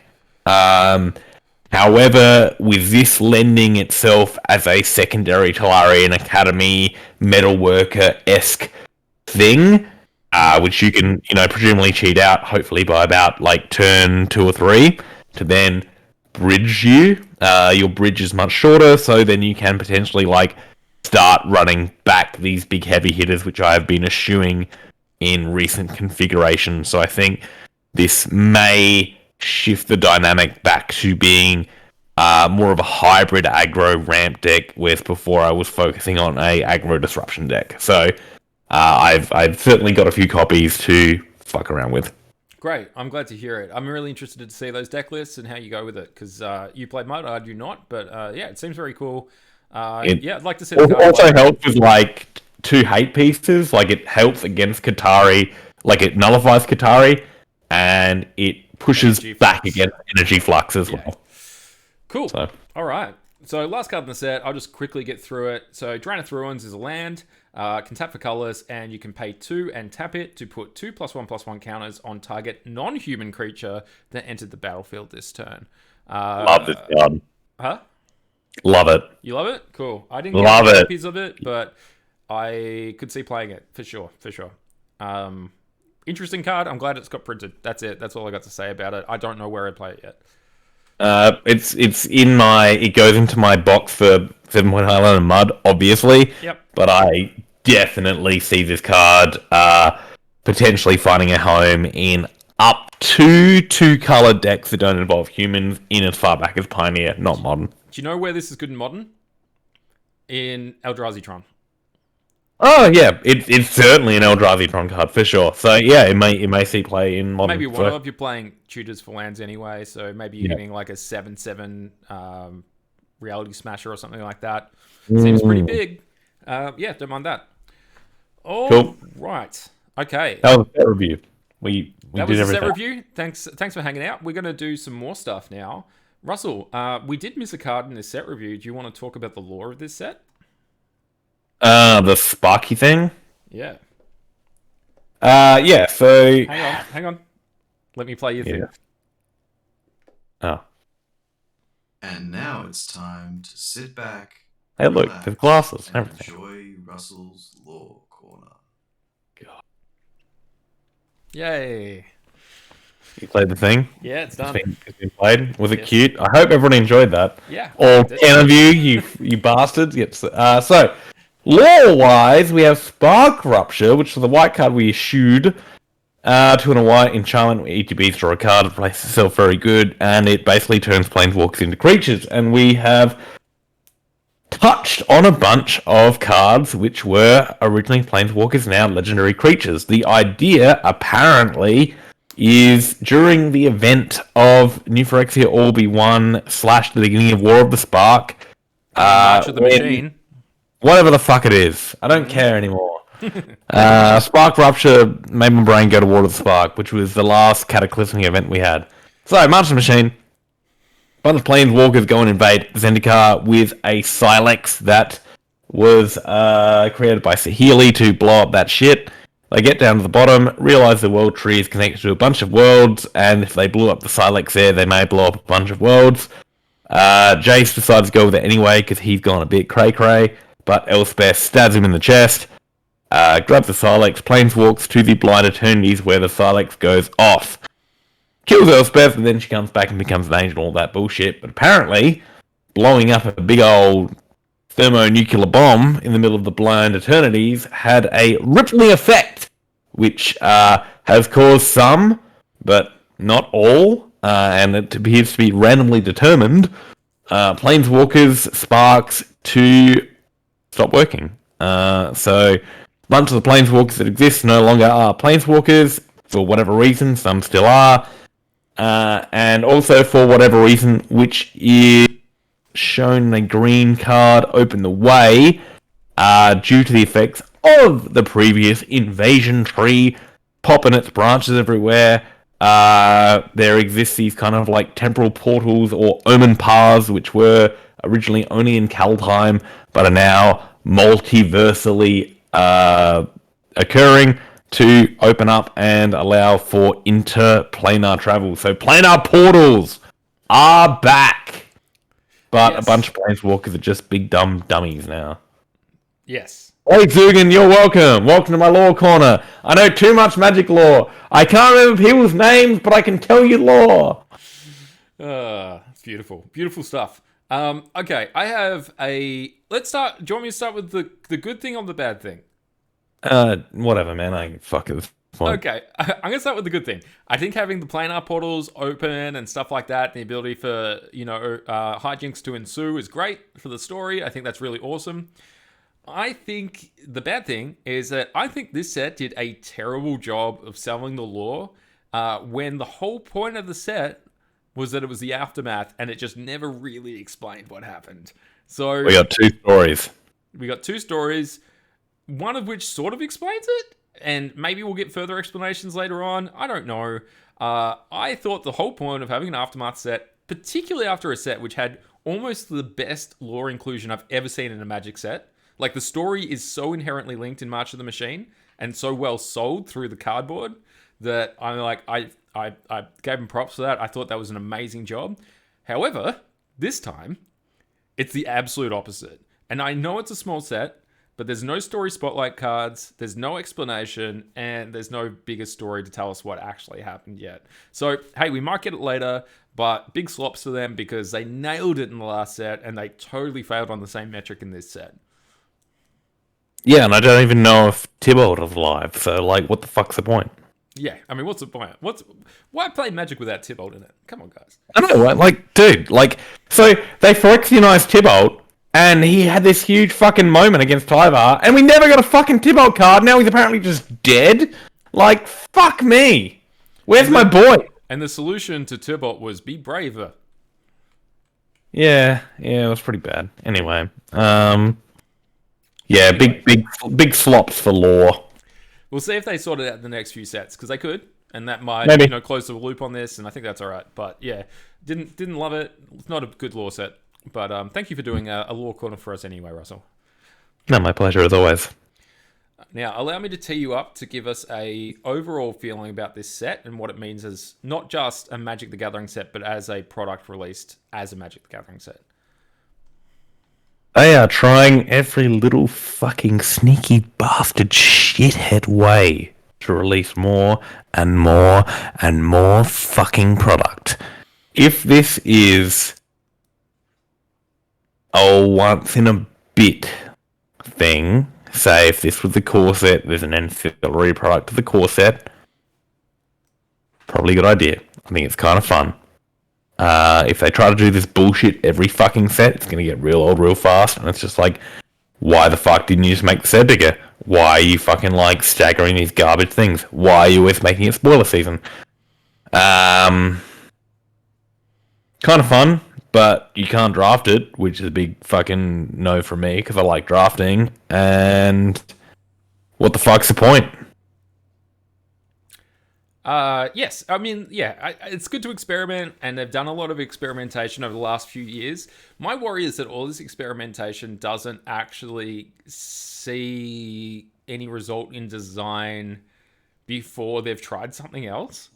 Like, we got the complete bundles and stuff like that as a product idea, and I didn't love it. But, like, at the same time, that was an idea. It's okay to try things, and I'm not down on them for trying things. To me, this is one of the better things they've tried, I think. But at the same time, I'm a little worried that they're just trying a heap of stuff without getting any data back. Now, maybe that's the way to do it. Maybe you do a year or two of trying things out, and by the time that's all gone through, you now have a better idea of about how you want to continue. Maybe it's just a data gathering exercise on their behalf as well. It's also profitable, but sure. But yeah, it's a bit of an interesting thing. So we'll have to see what the future of it is. I don't dislike this set, though. I will say, as this sort of set, if we're removing the lore from it, which I don't like, if you were to say, we're going to release this very archetype, hyper-focused set, where a bunch of the cards are for different kind of players playing different kinds of decks, there's not very much in this set which is generically powerful. They're all powerful in archetypes. Then I think that's like not a bad way to go, to give some archetypes a kick up the bum, give them an extra bit of power. So I like the set, I will say. Overall, it's a great experiment, and I think they did a good job on it, other than the lore. But yeah, I don't know. We'll see how they continue with it. But of the things they've tried in the last 2 years, let's say, this is amongst my favorite. Yeah, for sure. Like, there's certainly some hits and misses. But I like that I don't think any of the cards here are absolute must-haves, which would like really indicate it to be a money grab because it is a limited run. I don't think much product's going to be open. Like, so maybe they're just testing the waters, and potentially this becomes the next fucking Modern Master tumor in our fucking lives. Who knows? What are you against Modern Horizons? Modern Horizons is great.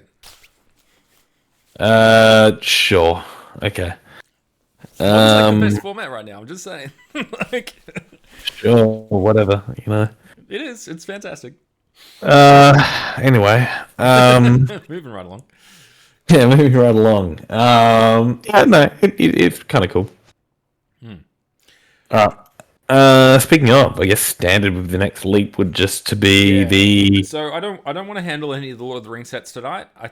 Any of the No, it's fine. I think we'll wait. So let's just break down the Pro Tour and this standard announcement, right? Yeah, cool. So let's do the Pro Tour first. Yep. And we'll handle that rather quickly. Yep. Do you want to give a wrap up, or do you want me to give a wrap up? There was a Pro Tour that was standard that was held recently in the US of A. There were lots of people, and most of the room was playing Fable of the Mirror Breaker, probably in conjunction with Black Cards. A deck with Fable of the Mirror Breaker and Black Cards won by a guy, Nathan Stoyer, who has just been on an insane tear at the moment. Also very young. Also very young. I think he's 18, so he's doing pretty good. Yeah, he might be 19 now. He was either just turning 19 or had just turned 19. He'd been crushing a lot of the circuit pre-COVID as well, and but also murdering on Magic Online, which doesn't allow qualifications to under 18-year-olds. So who the fuck knows how much sooner this kid could have broken through? But he has won 2 of the last 3 Pro Tour or higher events that he's been in. One of them being Worlds. And he came second in the other one. So, dude's kind of crushing it. Probably doesn't hurt that the decks he's been winning with all seem to be based around black and red, which, apparently is a thing he does. Anywho. There's a lot of players who like that color combination, so I wouldn't take it away from him for that. No, I'm not taking away from shit. I'm just saying. So, there was a big story about, fuck me, Fable the Rear Breaker, Invoke Despair, Reckner Bankbuster. These cards are rife. They are filthy. They are absolutely riddling the standard decks. Thank fuck. Rotation is about to take them away. Yeah. And then in the middle of the finals, they said rotation is not going to take them away. Fuck you. We're extending standard. 1 more year, baby. Fucking let it down. 1 more year. 1 more year. 1 more year. Okay.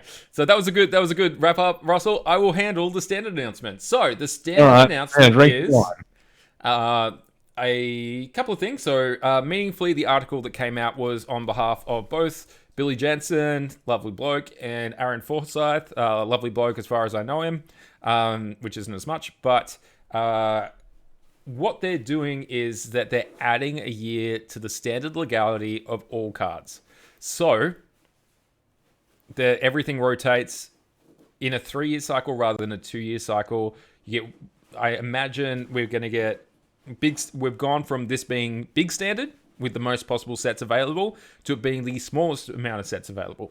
So when we get Eldraine, which is the next set, it's going to just get added to standard, as is the next 3 sets, and then we'll finally see rotation.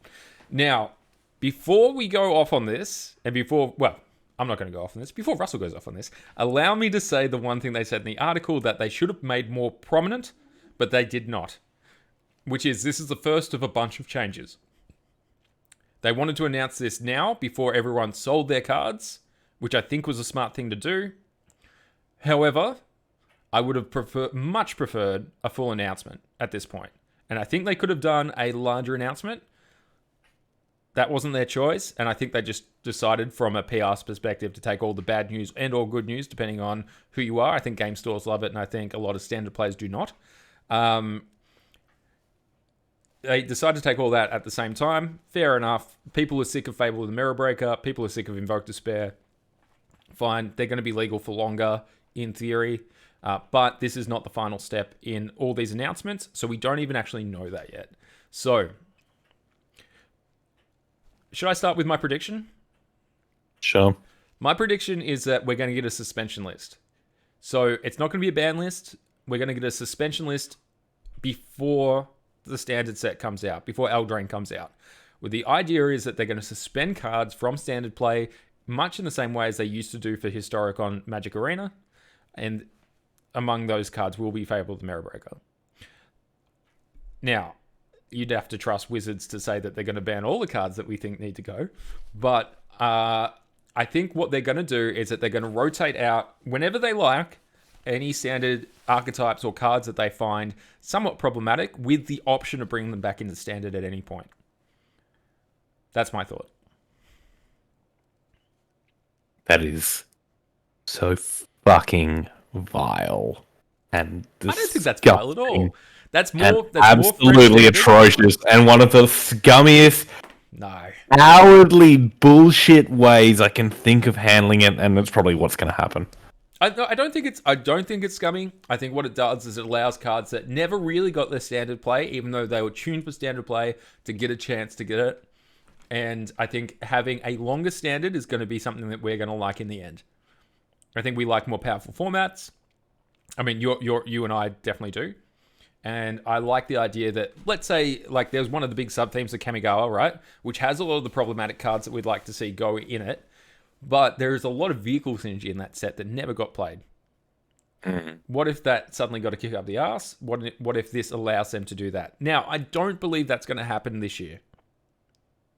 I think we're going to see a bad version of it this year, where they're just going to suspend cards as they need to, and we're going to see them go. Like Fable of the Mirror Breaker, 100% going to go. Invoke Despair, definitely going to go. I would assume Reckon of Bankbuster is going to go as well. We'll have to see what the full list is. Sorry? Shieldred. Shieldred was never going to rotate. Yeah, but fuck that card off. Don't take my Shieldred away. Yeah, so Shieldred's going to stay. Blood type. That guy's being suspended. It's fine. Well, it could though. Like, that's the thing, right? Once you start getting into this way of doing it, you can suspend a card. I don't want suspension. Suspension is so toxic for paper, man. It's garbage. I think it's better than bans. I don't think it's better than bans. Bans are fucking like actual black and white thing.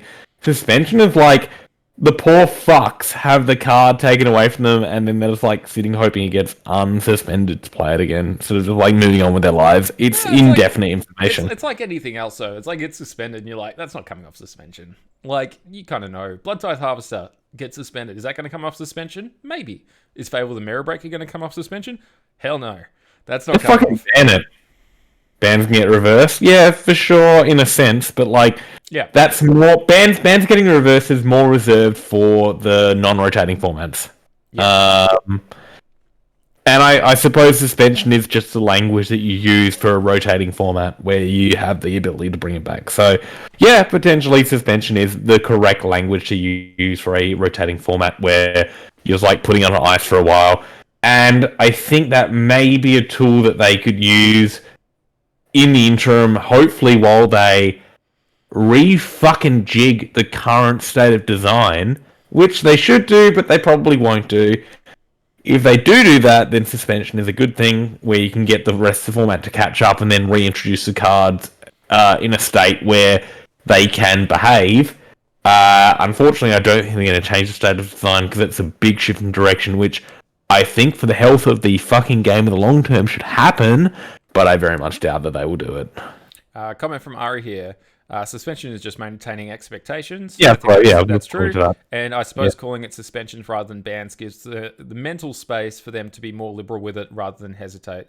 Yeah. So in my mind, the way that this could work, right, is if you remember the Wilderness Reclamation Standard, which was absolutely rife with bans, right?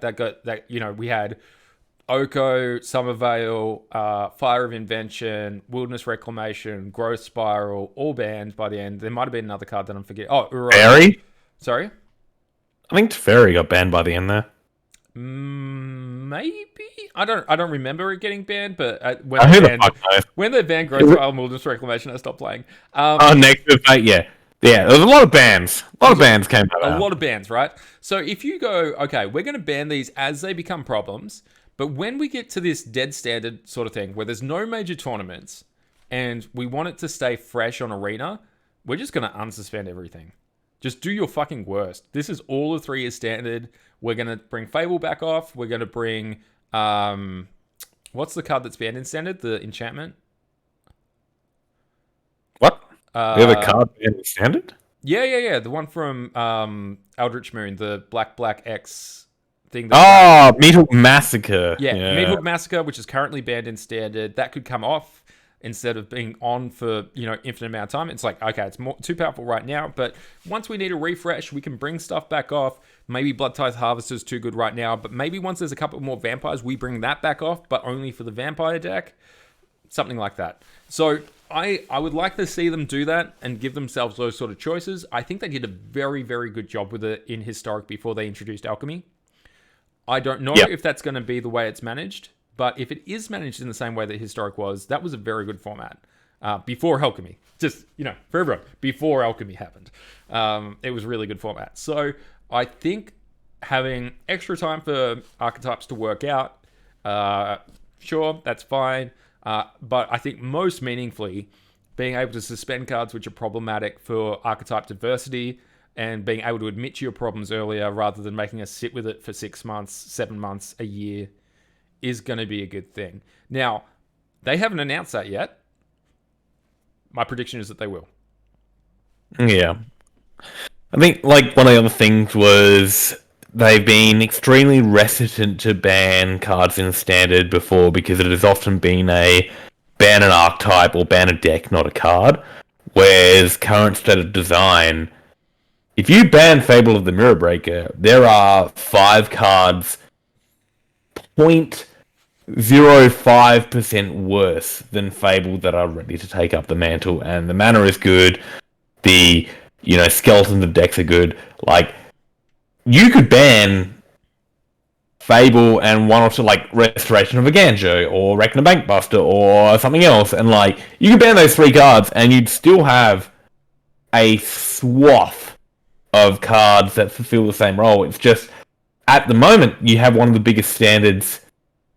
Well, you do actually have a big standard. This is as big a standard gets at the moment. An exorbitant amount of sets, and it feels condensed because nothing feels playable. The Mirror Breaker is just so fucking ubiquitous. You're like, I'll make a red deck. What's my 3-drop? Fable. I'll make a 2-color mid-range deck. What's my 3-drop? Fable. 3-color mid-range deck. Fable. 5-color mid-range deck. Fable. It's just... It's absolutely a thing. Yep, you're right. It's absolutely a thing. My understanding is that it's an okay format to play. I've played a bit of it. I have tended to... most of my testing was based around our mate Chris Cousins on the Pro Tour, which, for anyone who's interested, news is didn't go exceptionally well, but mostly because everyone caught COVID in their testing group, and it wasn't as much fun as they'd hoped, which sucks. But these things happen, I guess. He was featured in like the spiciest deck list page though, so that's a win. He did. It was a spicy deck list. I thought it was pretty good. The red-black decks did iterate in the bigger testing groups, and that's just a thing that's going to happen sometimes. And they got really good. They not only stayed really good, they got even better, and that's sort of why they were so dominant. But that's okay. These things happen again. But yeah, I would like to see them have more levers to pull while a season's happening, rather than having to drop off, come back when, it's like, oh, well, wait till next year. And we have this huge time over American summer, Northern Hemisphere summer, that they don't release any sets right now. No standard legal sets are released. And I'd like to see them have some ability to change standard during that time to make it more fun. Because I think our next standard set is in August, right? So it's going to be a while. No, nobody could say. I'm pretty sure it's in August. So in the meantime, we're going to get a Lord of the Rings set, whatever. But Lord of the Rings in June for sure. Yeah, Lord of the Rings is taking up a bunch of the air there, but it's not going to be standard legal. Hey, potentially we play other formats, whatever. It's not going to affect me too much.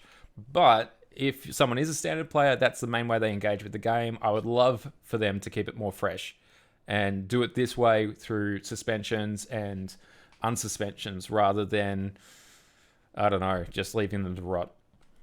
Yeah, Reese, if like, as you say, if a card like Fable's a multi-format all-star, you need something else to give. It's like, yeah, card is criminally good. I think it represents everything that is wrong with the current state of design.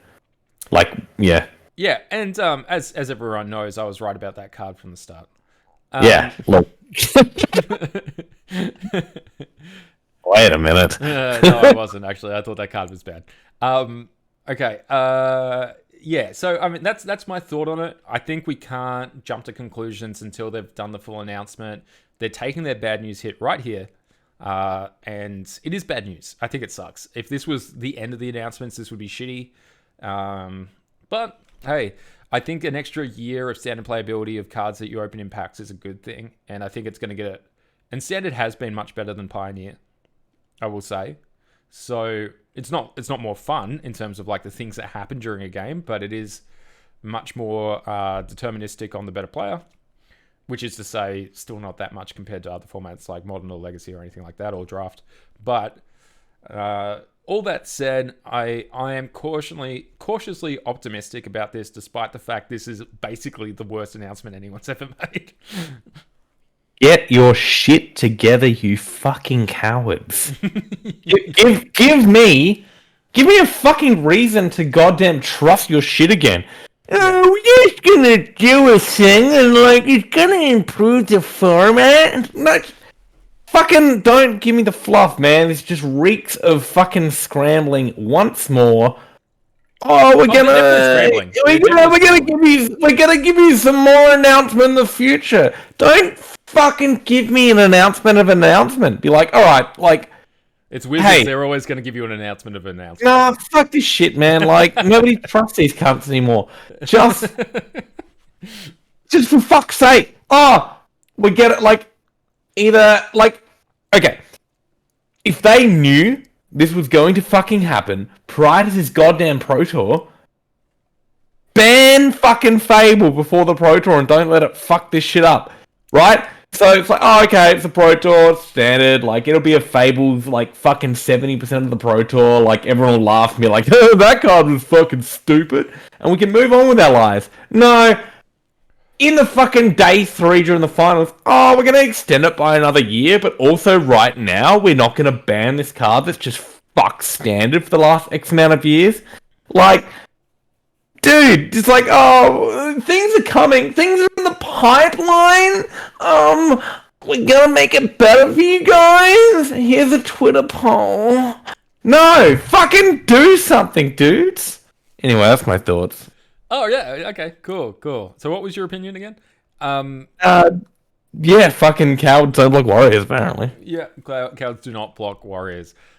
So anyway, Russell and I feel very differently about this announcement so far, but mine is very based on I'm information optimistic already. about the announcement. I'm pessimistic about the people announcing it. That's very fair. That is very fair. And you're right. That's all I they have got. given us very little reason to trust them on. Yeah, give me something fucking solid. Don't fucking give me this bullshit, man.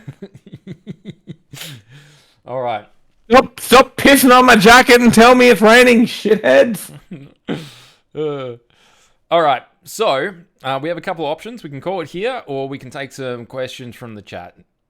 I'll take some questions from the chat, but in the meantime, I have a quick announcement to make. You know who won't tell you that it's raining while pissing on your jacket? Josh and Pat's MTG Bazaar, sponsor of this stream. Josh and Pat's MTG Bazaar, finest traders of Magic the Gathering cards, singles and otherwise, sealed product and otherwise, when they do it.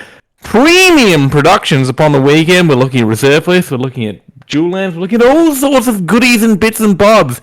Pat, a delightful human being, even though he's American, will not fuck you around. We'll tell you how it is.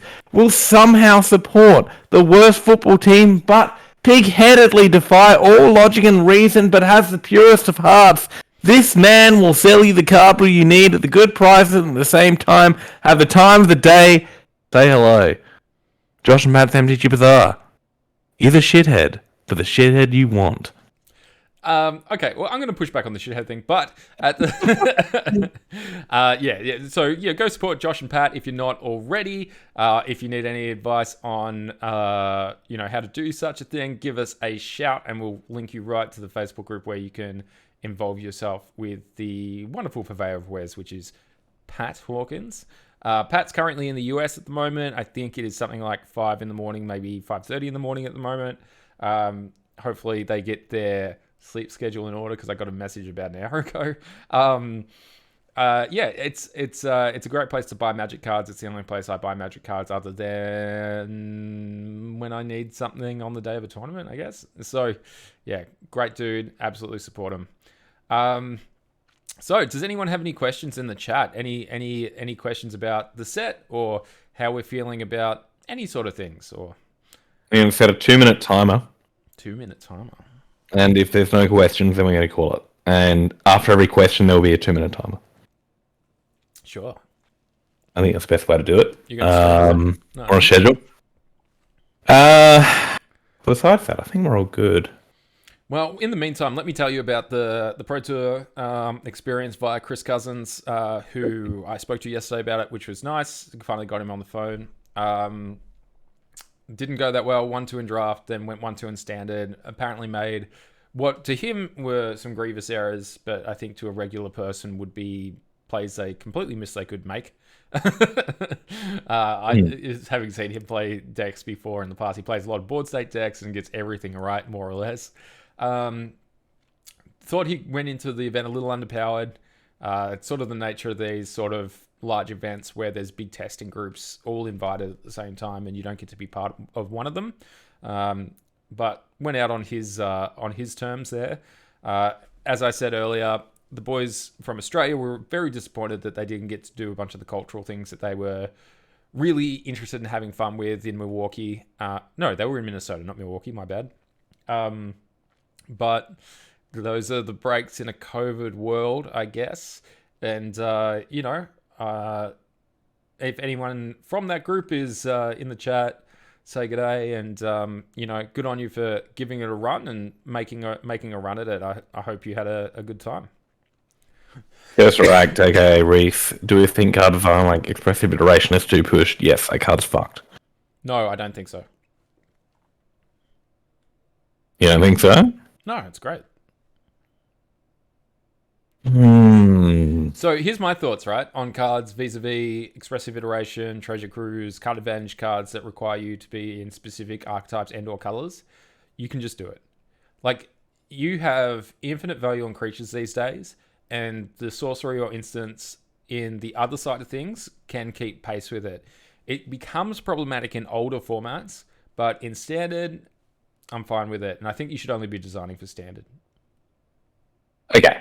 With the argument of standard in mind, which I suppose is the other thing I have to say about this change to their idea of being like extending standard lifespan. if you are extending standard lifespan, if you are designing cards to be impactful at a standard power level, that's fine. That's completely fine. Standard's very Yes. weird as well, which is, to be fair, but yeah, I think that there has been a lack of support for the non-creature archetypes, and I understand that they want people developing board states and interacting on board states. The issue is that they keep printing tools which are so good in those circumstances that it's sort of like the only thing you can do. Yo, thanks for the follow, Bronson. 190. Ah, my boy. Cleave you. Ah, good to see ya. Get cleaved. Get cleaved. But yeah, so there's been a history of powerful instants and sorceries, but not for a very long time. And those archetypes, I think, are a little under-supported, which is to say, Magic's a very rich game, and there's a bunch of different things you can do with it in terms of a design element. And we've had a few different ones over the last few sets and years. Like Wilderness Reclamation .standard was a very strange standard format, but they went a different way with it. The one we've just come out of is way more traditional in terms of, value, whatever. But I think there is a lot of room to print powerful cards at the same time that are more involved in just drawing pieces of cardboard, because every creature draws a piece of cardboard now. So I think you can just have both. I think if Meat Hook cost exactly one more, be it colorless or black, it would have been a fine standard card. It just Well, the answer is it could have been like totally well suited to a larger format like we just had. Yeah. I like banning it literally did fucking nothing. So yeah, didn't do anything. And then, you have decks like the deck that Chris played, which was white black Phyrexians with a sack sort of themes. It was basically an aristocrat style deck. That deck would have loved Meat Hook Massacre.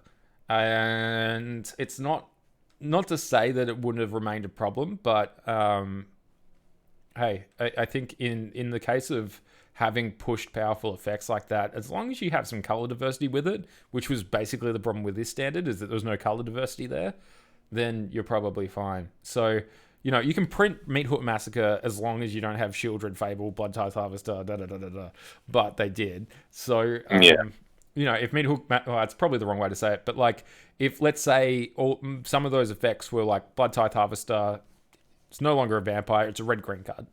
Okay, fine. Less of a problem now. If you have Shield Red, which is meant to be like a really powerful effect or whatever, but it's not called Shield Red, it is instead, let's say, a white card, or a white and blue card, or a blue and black card, instead of just a mono black card, then you're starting to get to the point where the colors and the mana restrictions are starting to be impactful among the best cards and make you actually make deck building decisions, which they just didn't do for this standard format. They fucked up in the same color pie enough times that we got what we got. Now, is that a problem? Maybe not. It could be really fun to play all the same, but I think that as long as you're making the colors the decider of where all the powerful cards go, and you're giving different sort of powerful cards to different sorts of colors, and that basically inherently means that they don't all get played together and you don't get this sort of mid-range mash of decks. is Elish Norn from Shane. Full sentences, please. I'm like, is that a question? Instead of children. Instead of Shieldred. Yeah, like if it's a white one, maybe if it's Ginger Taxius, it doesn't actually matter that much which one it is, as long as the colors just don't overlap like they did this time. I don't think that it's necessarily a bad thing that you all play the same colors, as long as the archetypes are different enough. And they did a solid job of that. Like, Atraxa is going to be the card that we're all fucking sick of in 3 months. That has made the archetypes sort of very different, even within Red-Black, and Grixis as the other one. And I think it's interesting to be able to do a bunch of different things with a powerful card like Atraxa. I think Atraxa's already been superseded by Atali for what it's worth. Maybe. Like, easily. Has it? Was it in the deck lists? The very good Rakdos reanimated decks for Atali, not Atraxa. Well, it's because you can cast the thing. Exactly. By the way, hey, exactly. Hey, Russell, I'm speaking to you. I'm looking Hello. at the camera, speaking to you. I was right about that card, and you were wrong. I don't remember saying anything about it, but I know I bought a Tali because it's a dinosaur and I like him. Yeah. Well, okay. If only we had video evidence. Yeah, fucking bring it up, dickhead. Not gonna Check bother. the tape. You know I'm lazy. Oh, I Listen just to remember. me. It's fine. I was high on that card. I think the card's good. But anyway, it doesn't really matter like what the reanimation target is, as long as committing to reanimating is significantly different than the red black, let's say, go low, or the traditional mid range deck, or whatever it is. That even if we're playing the same colors, we're doing a different thing within those colors. I would say that this one, because of the problem cards, every deck, including the reanimation decks, played identical core packages. And that's why it kind of sucks. You're Fable and fucking Bankbuster every fucking time. Yeah, And yeah. Blood type So even if it was red-black, you have to play red-black, but you can play red-black in 5 different ways, and they don't share that many cards. Maybe it was just Fable that they were sharing instead of Fable and Bankbuster and Blood Tithe Harvester and Shieldred. Then it would feel better. But because they're sharing so many cards, it becomes more problematic.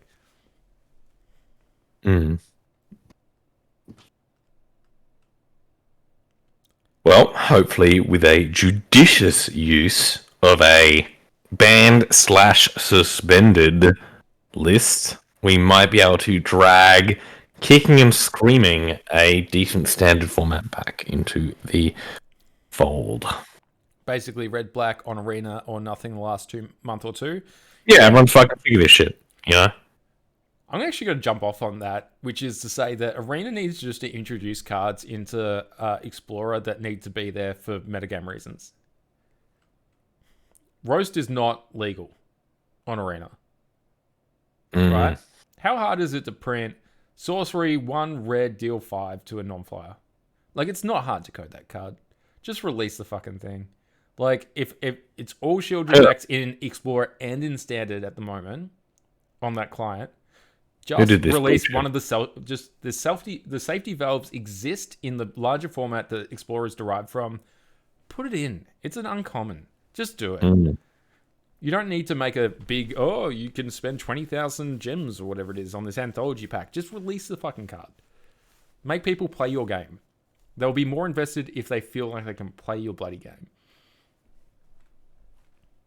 That's my rant. That's fair. Shelly just too strong. Yeah, Shelly real good. Shelly with the good hair. All right, you got a timer going? I do. Okay. And time's up! No question asked in the last 2 minutes. We are fucking free. We are home and hose. Suck it, you plebs. You didn't ask a question fast enough. I guess not, according to Russell. All right. Okay, well, let's wrap up then. It's been almost 2 hours anyway, which is sort of that's what I'm thinking. Yeah. Stream lag. Suck it. If you had good questions, you would have asked them on time. You just have bad questions. Well, I think the real thing that going on here is that I had a great answer, and everyone was so enamored with my discussion of rules design and everything. Oh, okay, we actually did get another question. How much? That's nice. It fell outside the 2-minute range. Enough is invalid. Okay, I'm gonna read it. How much wood could a woodchuck chuck if a woodchuck could chuck wood? 2 wood. Done. 3. No. Only a 3-headed monkey can chuck 3 wood. That's true. I've heard tales. Okay. All right. Let's wrap up here. Thanks for a great stream, guys. Thanks for tuning in. Hopefully we can do... This is I'm springing this on Russell. I'd like to do more smaller streams rather than the massive 4 and 5 hour ones we've been doing. And we can keep it moving a little bit more reliably if we have stuff to talk about. So let us know if you would like that sort of access to the content rather than every once in a while taking your whole evening up. But hey guys, we'll see you on, I don't know, Arena, Magic the Gathering Online, anything in paper if you guys are in the area. Thanks so much for hanging out. Remember to buy from Robin Pat's MTG Bazaar. Robin Pat's? Josh Pat's. Yes. Shit. Jesus Christ, man. Remember our sponsor. It's the only thing that between us and the fucking streets. Look, honestly, he sent me a picture of 17 American dollar yellowtail wine today. So he's got Oh, me bigger too. problems. What the fuck? He's got bigger problems. Yeah. I mean, hey, get wrecked, America. All right. Thanks for hanging out, guys. It's been fun. And we'll see you next time. Goodbye. I love each and every one of you individually as human beings.